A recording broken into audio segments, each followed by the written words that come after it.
Hola, bienvenidos todos al primer episodio de Ecos de Carmen en español. Muchas gracias por su atención y apoyo. Empecemos. La primera historia de hoy se va a llamar Yo me voy cuando mi propósito se cumpla y es de una anónima. Esto pasó hace muchísimos años y empieza la anónima con una clienta mía. Una vez llegó a mi negocio con una historia sorprendente, lo siento. Todo empieza con mi clienta diciendo que ella conoció a una señora que llegó al hospital al morirse, a lo que yo le contesté, o sea, ¿cómo? ¿Qué? ¿Por qué? Entonces la clienta explicó que a su conocida le diagnosticaron cáncer de páncreas, pero a su hija acababa de ser aprobada en una beca, sí, en una beca universitaria en el extranjero, y necesitaba que pues la señora cuidara a la nieta, la hija de su hija. Entonces la señora pues nunca más regresó al hospital por miedo de que la quisieran internar, que le obligaran a tener un tratamiento, X cosa. Y, y se quedó cuidando a la niña, por todos esos años, y dijo que solamente una oración dio, que le pidió a Dios que la dejara vivir hasta que su hija se graduara de la universidad en el extranjero. Resulta que la hija se graduó y por ende la señora ya no tenía esa responsabilidad de estar criando a su nieta, y en total habían pasado ya 15 años desde la primera vez que se le diagnosticó el cáncer en el páncreas. Después de que su hija recogiera a su nieta, ella fue a una clínica donde demandó que se la hospitalizara para que ella pudiera morirse en paz. Todos se sacaron un poquito de onda, se quedaron como de, señora, primero te vamos a hacer estudios para poder hospitalizarla. Y ella dijo, bueno, le hicieron los estudios, la hospitalizaron, y resulta que sí, que la señora tenía tumores de cáncer ya en todo su sistema y por todos lados, completa internamente de cáncer. Los doctores, sin saber cómo reaccionar, anodadados, le preguntaron que si cómo esto era posible y cómo es que ella estaba sin dolor, a lo que ella respondió que hace 15 años, para ser exactos, le diagnosticaron cáncer de páncreas y le habían dado meses de vida nada más. Ella recuerda que cuando le dieron el diagnóstico, lo único que pudo decir era imposible. Yo debo cuidar a mi nieta, ya no debo cuidarla así y ya no debo cuidarla, así que ya me puedo morir, le terminó contestando a los doctores. Los doctores no podían creer lo que veían ni escuchaban. Una enfermera interrumpió y dijo que era imposible que siguiera viva después de tantos años porque las personas con cáncer de páncreas solo viven alrededor de unas semanas y en pocos casos meses. Esa noche, ya después de unos días, claro, esa noche la internaron y a los días después falleció, habiendo cumplido su misión en la vida, que era cuidar y proteger y ayudar a su familia. Qué bonito. Eso es increíble. Te pone a pensar demasiado. Como, ¿qué es lo que qué es tu propósito en tu vida? ¿Cuál es tu misión en tu vida? Que tú dices, sin esto yo no me voy. Sin haber logrado esto yo no me voy. Yo hasta la fecha, honestamente, no sé si tenga uno. No, yo creo que sí. Pero, o sea, qué bonito, qué resiliencia. Sí, qué resiliencia, qué poder de decir, no, yo no me voy hasta que ya no sea necesitada, o yo no me voy hasta que no cumpla esto. Sorprendente, motivacional. La segunda historia dice, el día que no pude drogarme. También es de un anónimo y empieza diciendo, esto sucedió cuando yo vivía en Los Ángeles y estaba teniendo doble vida, una de cristiano y otra de drogadicto. Cuando mi esposa y su hija se iban de vacaciones, yo usaba ese tiempo para drogarme en casa a gusto, hasta que una vez que estaba tratando de fumarme mi cristal y escuchaba cómo la esposa de mi hija cantaba en su cuarto, lo que hizo que me tomara una pausa, perdón, fuera a revisar si había alguien más en la casa. Para mi sorpresa no había nadie. Proseguí a intentar fumarla mi pipa una vez más, cuando de repente de nuevo escucho a la hija de mi esposa cantar en su cuarto. Y dije, ah caray, ¿qué broma me están queriendo hacer estas? Revisé por todos lados, no había nada ni nadie. Intenté fumar de la pipa con cristal unas 10 veces más, y cada vez que lo volvía a hacer, cada vez que lo volvía a intentar, volvía a escuchar la voz a la hija de mi esposa en su cuarto cantando alabanzas. Pero cuando iba a revisar, se hacía un silencio profundo, a lo que la última vez que intenté fumar, se volvió a escuchar su canto. Y en eso pues yo me fui al cuarto, lo siento, yo me fui al cuarto para ver pues de dónde provenía, y en esta vez no cesó el canto, se siguió escuchando porque cuando iba a revisar de dónde venía, pues no había canto. Entonces venía del closet, yo abrí la puerta y no había absolutamente nadie mientras se seguía escuchando el canto de la hija de mi esposa. Fue tanto mi espanto que no me drogué y estaba pálido. Cuando ellas regresaron al día siguiente, mi esposa me lo notó y me preguntó que sí, qué pasaba. Pero como no sabía de mi adicción, no sabía yo ni por dónde empezar, hasta que me rompí en llanto y me le confesé diciéndole lo que había pasado mientras estaba tratando de drogarme en casa. Mi esposa le contó a su hija lo que pasó y la hija le contestó: qué bonito, honra y gloria a Dios. Yo cada vez que comienzo a adorar a Dios, mi oración siempre es que me oigan las personas que no tienen cómo adorarle, o que no tienen que no tienen cómo escuchar música, y para que puedan sentir la paz que Dios brinda. Y tanto mi esposa como su hija estaban sorprendidas de este acontecimiento, y yo seguía con un terror profundo.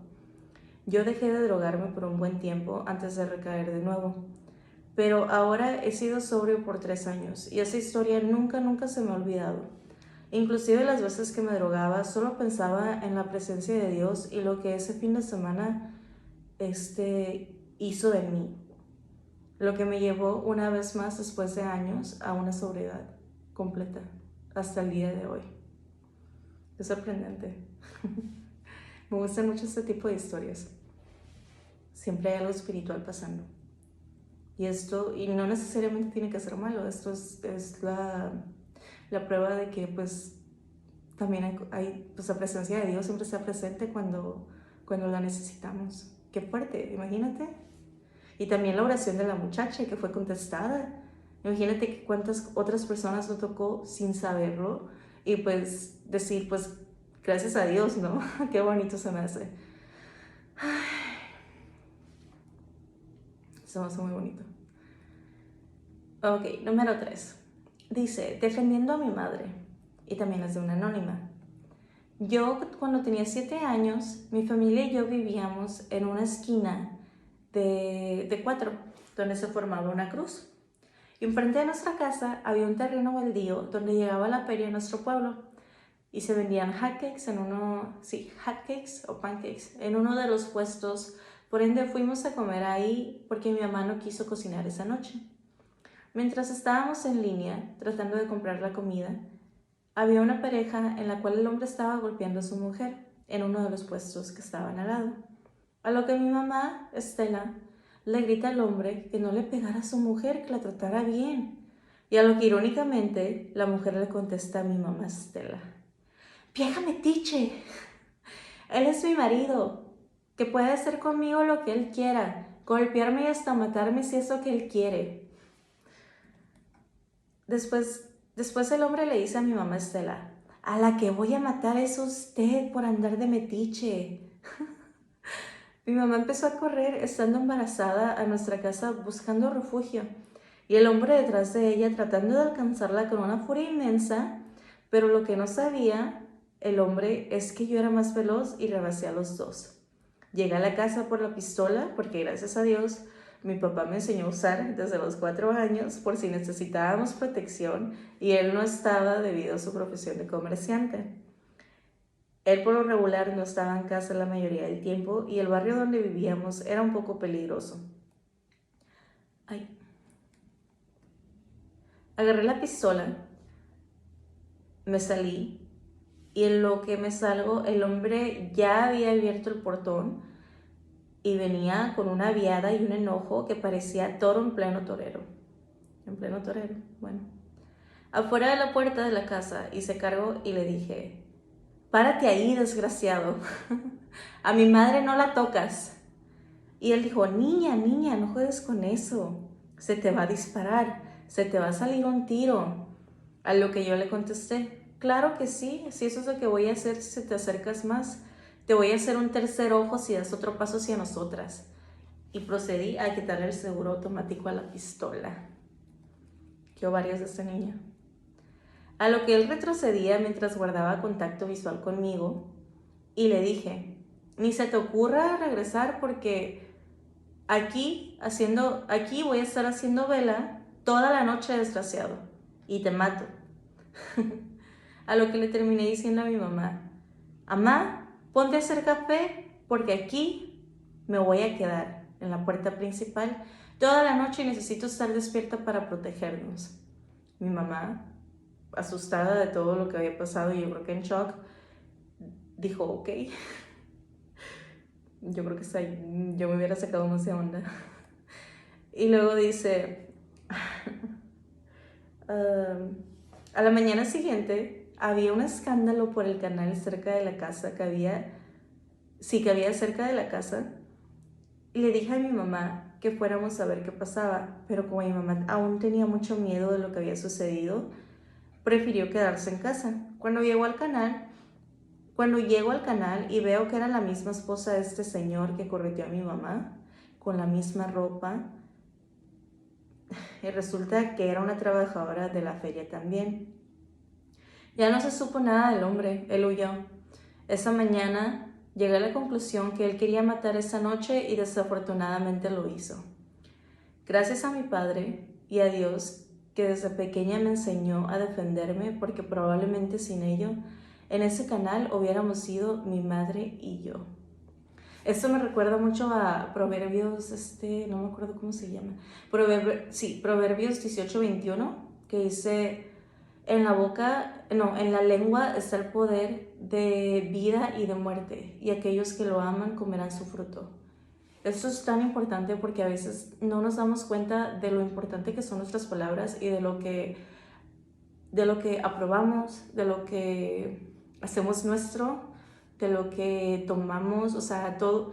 Por ejemplo, si alguien te dice, ay, es que tú eres así, tú eres, no sé, tú eres lo peor, ¿no? Y tú te lo crees, entonces pues tú te haces, oh, me acordé de una historia.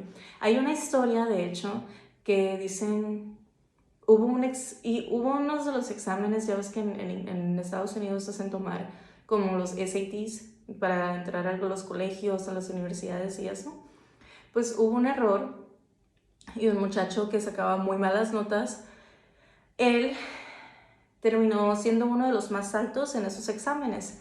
Y todos estaban como, no, es que eso no puede ser posible. Y pues él encantado de la vida, dijo, oh, wow, no sabía que era posible de tanto.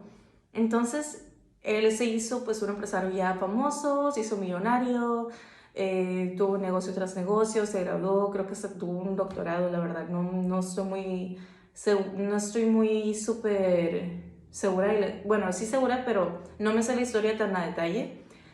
Y resulta, y él da conferencias y dice, si tú crees en ti, que tú puedes hacerlo y que Dios te va a dar la oportunidad de poder hacerlo, no hay nada que te pare.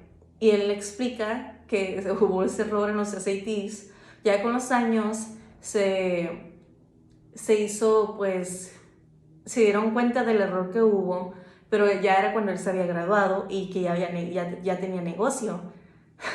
Entonces, me recuerda mucho eso porque él creyó que podía, porque le dijeron que pues sabía que había podido, cuando su pasado, cuando todo lo demás decía que no. Entonces nada más por esa simple acción que él hizo de creer el error que había pasado, y terminó funcionando para su bien. Y aquí pues desafortunadamente fue para mal, pero siento yo que fue porque la señora lo permitió. O sea, ella ¿qué fue lo que le dijo a Stella? Le dijo, cállate, no seas metiche, él a mí me puede matar si quiere, él es mi esposo. Eso, o sea, tenemos que tener mucho cuidado con lo que aprobamos y rechazamos, y cómo tenemos nuestro diálogo interno para recibir bendiciones o para no recibirlas. Sí tenemos que ser muy conscientes del poder que tenemos en la lengua y en nuestras palabras. La cuarta historia se llama La valentía de empezar de cero, y es otra anónima. Hace 66 años, mi abuela tuvo a su quinto hijo, el cual nació morenito debido al que el papá de mi abuela era muy moreno, de piel muy oscura, muy oscura. Aparte que en la familia había de todo, era una familia muy mixta, había nativos y había hasta asiáticos. Cuando el quinto hijo nació, el papá de mi abuela, el papá de nombre César, decidió aventarlo a un río, que porque no era de él, por estar moreno y tener la piel oscura, y se rehusaba a creer que era su hijo, sin importar que el niño solo tenía unos días de nacido. Qué bárbaro. Lo que me sorprende mucho. A lo que Paloma, que viene siendo mi abuela, decidió dejarlo porque ella pensó, si sigo aquí me va a matar a mi niño, lo que la hizo tomar a sus 5 hijos, abordar el tren. Pero cuando el tren empezó a moverse, su hijo brincó del tren, el mayor, y decidió quedarse con su papá. Sin poder hacer nada y sin poder dejar a sus otros 4 hijos atrás, Paloma se quedó en el tren con los chiquitos. Con el tiempo, regresó a buscar a su hijo mayor, pero él había emigrado a otro país. Desafortunadamente, al plazo de 7 años, perdió pista de él completamente porque el hijo dejó de comunicarse hasta con su papá. Ya no quiso saber nada de la familia. Pero Paloma nunca perdió la esperanza. Ella sabía quiénes eran sus amigos y conocidos, e iba cada vez que había vacaciones de los niños, y les daba su dirección y su teléfono para que él tratara de buscarla, con la esperanza de que se reconciliaran y que pudieran ser una familia de nuevo. Vamos de vuelta ese día en el tren, donde él decidió dejarlos atrás. Paloma tuvo que seguir su viaje de regreso a su pueblo de nacimiento para empezar de cero con sus otros 4 hijos, sin carrera, sin familia, sin tener un hogar y sin tener un lugar donde llegar, más que la esperanza de que sus hijos estén salvos y fuera de peligro debido a racismos. El tiempo pasó y mientras ella seguía buscando a su hijo que se había escapado de aquel tren, encontró el amor inesperadamente en su pueblo de nacimiento. Un hombre que se hizo padre de 4 hijos que no eran suyos y otro que tuvieron juntos. Les dio una casa, un hogar, una familia, un padre que podría dar amor, crianza y respeto. En paz descanse don Jesús Beltrán. Ellos vivieron felices, pero siempre les dolió la pérdida del hermano que nunca encontraron y del hijo que ya no volvió a ver, que siempre buscó. Paloma falleció aún teniendo la esperanza de saber de él y volverlo a ver. Quizás en otra vida se volverán a ver, en el cielo, esperemos. Pero qué triste. Se me hace muy triste cuando las familias se separan.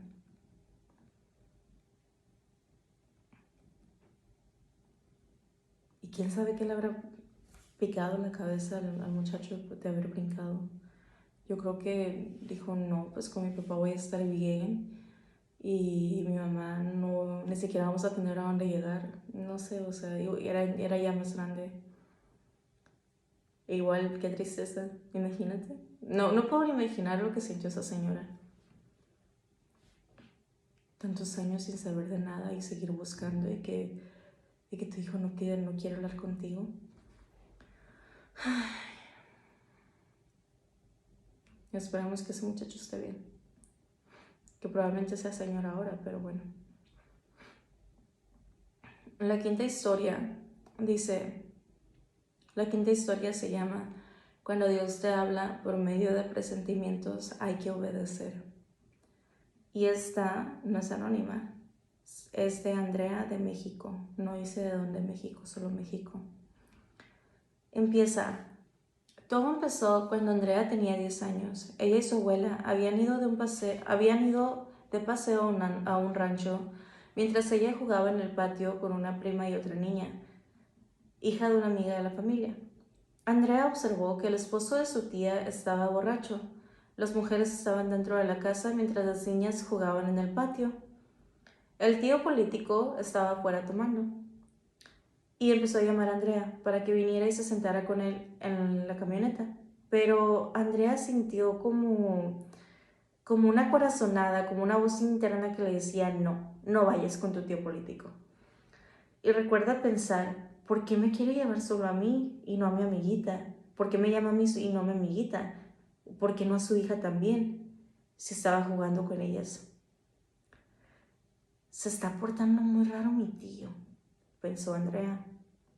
El tío político, al ver que Andrea no accedía a venir a sentarse con él en la camioneta, le dijo a la otra niña, a la amiguita, que viniera también, pero Andrea le dijo que no fuera, a lo que empezaron a correr huyendo del tío, porque fue tanta la insistencia en que se fueran a sentar con él que les dio miedo y empezaron a correr. Ellos trataron de llegar a la casa donde estaban todas las mujeres y mientras corrían hacia la casa, el hombre las perseguía con la camioneta y desafortunadamente las alcanzó y las subió a la camioneta. Manejó para donde había un amigo de él, cerca del rancho, bajó la ventana y le dijo, ándale, vente que aquí traigo dos, una para ti y una para mí. Andrea tenía 10 y la otra niña tenía 8.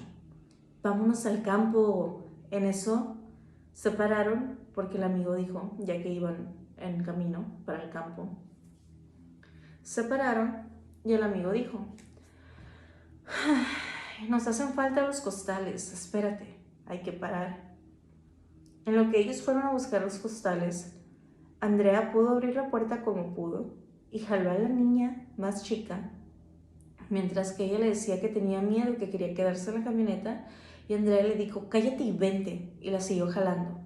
Lograron esconderse en un establo ahí del rancho, y como estos ya andaban tomados, decidieron irse para ver si encontraban otras víctimas.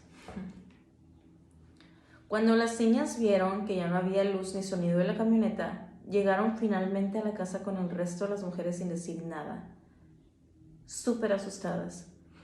Pero por justicia divina, los dos amanecieron sin vida en un barranco cerca del rancho.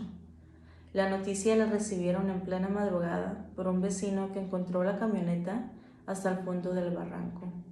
Y sí que fue justicia divina.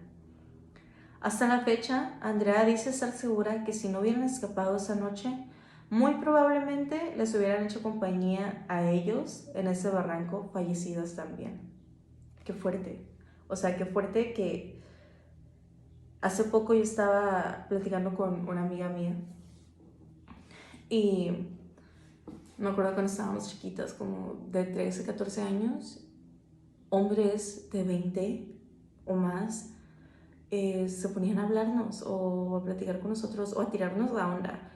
Y ahorita, pues obviamente nosotros nos ponemos como a razonar un poco y nos quedamos como, oye, o sea, qué cochinos, ¿qué piensan que una niña de 13, 14 años va a poder darles? ¿O cuál es la intención? ¿Cuál es...? Ay, no. Esto, a mí estas cosas me afectan. Pero qué bueno que no.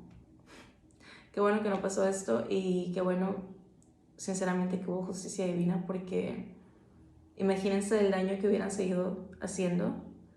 Y antes las mujeres no hablaban de esto. Ahora con trabajo sí se habla, pero antes la mujer no podía hablar de esto porque era la culpa siempre la tiene la mujer, por lo regular. Y pues uno prefiere no decir las cosas para que no se le arruine su reputación, valga.